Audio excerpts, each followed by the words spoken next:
Tornado watch kami again. Grocery tayo guys. Dito sa Walmart again.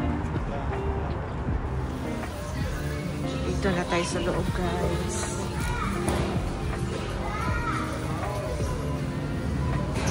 Dito tayo sa vegetable area. Tsaka fruits. Kuha tayo ng blueberry. Ayan na, meron pang tao.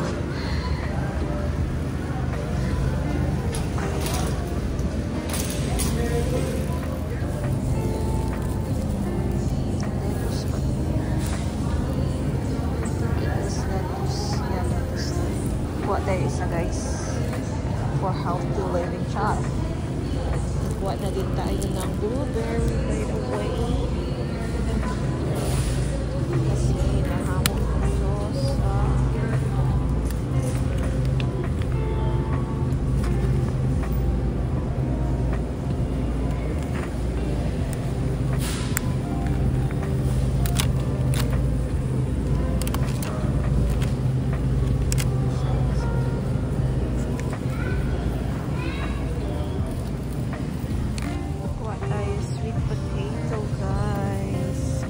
kamote.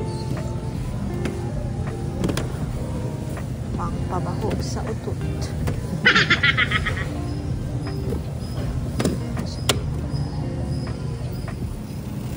Dito naman tayo sa frozen section. Dito naman tayo sa pangmadali ang rice. Broccoli. Rice food na ima-microwave na lang. Sa mga days na tinatamid kami magluto. Rice, baby. Kuha tayo nito guys.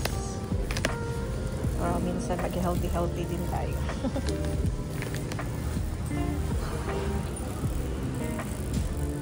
Ako lang ba guys? Parang mahal na masyado yung mga condensed milk ngayon.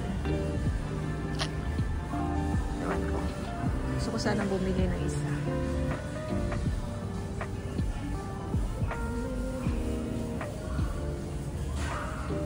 Masarap kaya yung condensed coconut. Curious lang.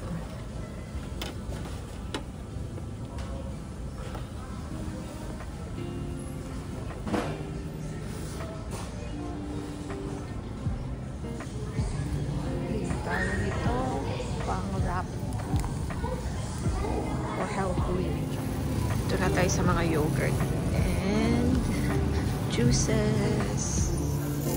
Mamadali na kami guys kasi tornado alert. Cute. Tingnan natin kung magkano to. Walang presyo guys. Pero ang cute. Let's get one of these mozzarella cheese na shredded. Yan na yung cart namin so far guys. Ito na tayo sa paborito niya guys.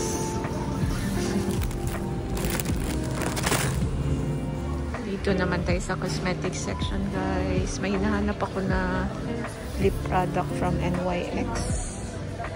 Hindi ko lang alam kung meron sila yun dito. Maganda din daw to. Pero actually na ano ko na yan, na-try ko na yung mga shades sa Pinas. So let's see guys, anong mabibili natin dito. Kita ko na siya guys. Yan guys. Ganda daw. So hanapin natin sila. Kakuha natin yung isa niyan. Kakaiba kasi dito sa ano Evansville na Walmart, naka-lock yung lahat ng mga makeup nila. We're done guys. Check out na tayo. Good luck. Weather guys.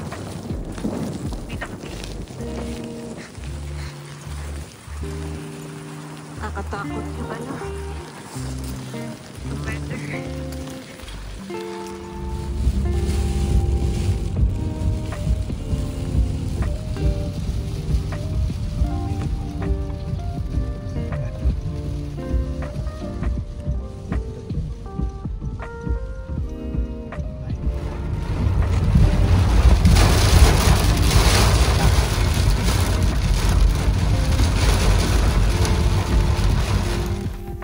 guys, we are back sa ating apartment. Oh my goodness. Wala akong tripod. But anyways, may ginila ako kanina guys, and I saw this from a girl na parang influencer yata siya sa Instagram. I saw this being raved sa mga social media accounts, and I'm talking about the NYX, this one, NYX Ivy or Lip Ivy. Ayan guys. And I saw this sa Walmart kanina, kaya binili ko na siya guys. It's $11. So hindi siya masyadong mahal compared sa mga usual na mga products na nakikita ko na binebenta dito. So medyo okay yung price niya, hindi masyadong mahal. So yan guys, I'm interested about this one kasi hindi lang siya parang lipstick, it leaves a stain. So as you can see, wala tayong any lip products as of the moment. And by the way guys, kaya ako din siya binili kasi paubos na tong aking BLK and wala na akong gagamitin for work. So this one will be my go-to or my work lippy. So ayan guys. So let's open this. And by the way guys, the shade that I got is Berry Thirsty. Ayan guys, Berry Thirsty. And hopefully maganda nga siya guys. Apply na natin guys.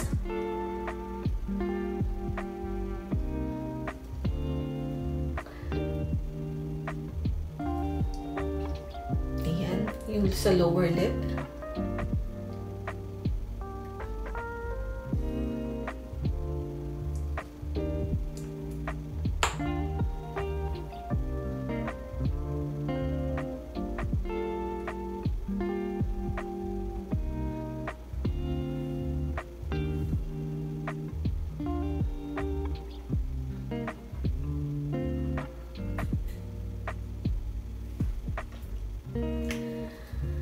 So, ayan na guys. Ito na yung kulay niya. So, ang gagawin natin, pwede naman siya as is na ganito lang. So, it has shine sa lips. Pero, one thing, para makuha natin yung stain na gusto natin, we will leave this for a few minutes and then we will wipe it with tissue. Ayan guys, tingnan natin maya-maya kung maglilib nga ba siya ng stain. I'll be back. So, ayan guys, nasa lips ko yung lip product for like 10 minutes na. And let's try guys to remove it with the tissue.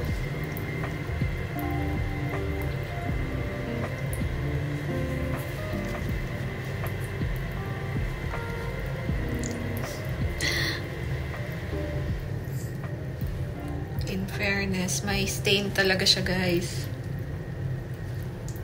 Ayan. And hindi siya drying sa lips.